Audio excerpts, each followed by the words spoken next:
সেদিন হলো যে বাপের বাড়ি গেলাম না, তা বাপের বাড়িতে ফিরার পথে ননদ বাড়ি হয়ে আইলাম, কারণ ননদ বাড়ি না গেলে কি হয় কোনদিনই।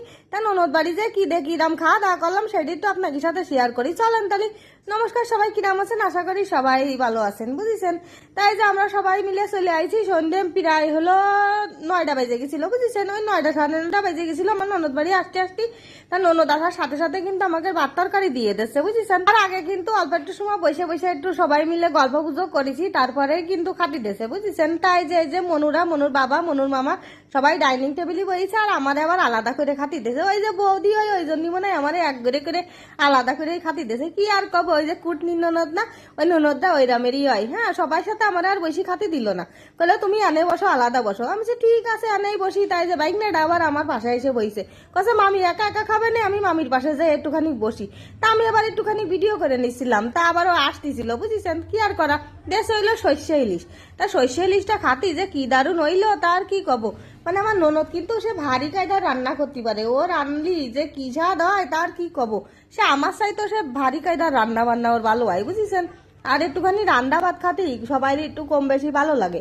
কারণ ধরেন ওই যে বাপের বাড়ি গিলাম না সকালবেলা, সবাই তো জানেন যে আমার বাবাটা অসুস্থ, মা রাত ভাঙা, মা তো অত ভালো রান্তি বান্তি পারে না, খুব কষ্ট হয়ে যায়। সেই জন্য আমি মেলা সকালে চলে গেলাম, যাই আবার অনেক যে রান্না বান্না করেছি, সবাই মিলে খাওয়া দাওয়া করেছি।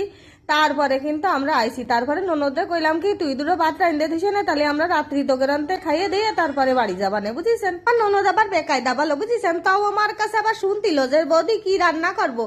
তা আমি করলাম কি, তো যা খুশি তাই রান্নাকে দিনই, আমি এখন ক্ষতি পারতেছি না, বুঝেছেন। তাহলে কারণ কি রাত্রিবেলা কোনো রকম দুটো ভাত টাত খাই আটা দিলি হলো, ডাল ভাত হলে বেশি ভালো হয়, কারণ বাপের বাড়ি গেছি বলে কথা, ভালো মন্দ তো খাই এই আসতেছি, বুঝেছেন। তা যাই হোক, এই দিকে হলো ননদ কাছে তাহলে কি বিরিয়ানি রানবো। আমি বললাম না রে মনি, এই গরমের মধ্যে বিরিয়ানি ফিরানি আর খাতি ভালো লাগতেছে না, তুই মাংসর জল করিস নে তাহলে শুধু।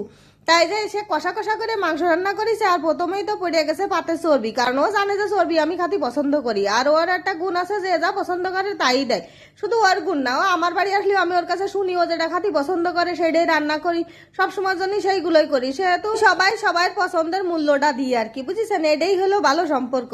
তার কি কব, এই যে এদিকে কিন্তু চর্বিটা খাইয়ে নিছি নিয়ে, আর ওই যে মাখো মাখো করে রান্না করেছে, মানে বেশি ঝোল ঢোল করিনি। তা খাতি যে কি স্বাদ হয়েছে। আমার বড় মনু আবার ওই মনি রাতে রান্না খাতি খুব পছন্দ করে। আমার বড় মনি হলো ওই মনি বাড়ি গেলেই কয় মনি তুমি ওই যে কষা কষা করে খাসির মাংস রান্না করো না, ওইটা একটু রান্না করে এনে দিন। যেহেতু বড় মনি পছন্দ করে, সেই জন্য আবার ওর মনি আবার সেই মনির পছন্দ মতোই রান্না করেছে। আর এদিকে রসুনটা চিপে একটুখানি চর্বি দিয়ে একটু আলু দিয়ে একটুখানি ভাত মাখাই নিয়ে খাতি, ওরে স্বাদ লাগদিল। তারপরে এখন কথা আছে কি জানেন, আমার আবার খাসির মাংসটা বেশি পছন্দ, আমার আবার মুরগি টুরগি পছন্দ না। মানে মুরগি আমার একটু খাতি ভালো লাগে না। তা মুরগি ভালো লাগে কোনটা জানেন, ওই পোলট্রির মাংসটা আমার কাছে আবার একটু খাতি ভালো কথা কি, ওই যে আমার সোনালী মুরগি তারপরে দেশি মুরগি আমার একটুও পছন্দ না। সবাই আবার কবে নাকি এ আবার কিরাম কথা, দেশি মুরগি সোনালী মুরগি এ আবার ভালোবাসেন, আবার পোলট্রির মুরগি ভালো খায়। হয় রে বাবু, আমার আবার পোলট্রির মুরগিটা একদম ভাজা ভাজা করে রান্না করলি সেই স্বাদ লাগে। আমি যে সুন্দর ভারী কায়দার করে রান্ধি, আমার ননদরা আসলে ওই পোলট্রির মাংস রান্না করে দিই, ওরা কয় কি যে বৌদি খাসির মাংস ফেল হয়ে যাচ্ছে, যে তুমি এত সুন্দর রান্না করেছো। আমি কাছে ওই তোরে মনি, কারণ হলো ওই পোলট্রি মাংস রান্না করার কিন্তু সিস্টেম আছে।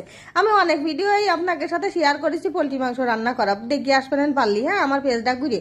তাই যে মনুকের কিন্তু প্রায় খাওয়া দাওয়া হয়ে যাচ্ছে, আমার ননদিনী ওই যে মানে দাঁড়ায় দাঁড়ায় কার কি লাগবে সেইগুলোই দেখাশুনো করতেছে। তা প্রথমে এলো পেঁয়াজ দিল না, তা আমার বাবাটা আবার পাশে বসে রয়েছে, মানে আমার ননদের ছেলে, বললাম যে বাবা একটু পেঁয়াজ ডাইনে দে, তাই আবার আনিয়ে দিয়েছে। যাই হোক, ভালো থাকবেন সবাই।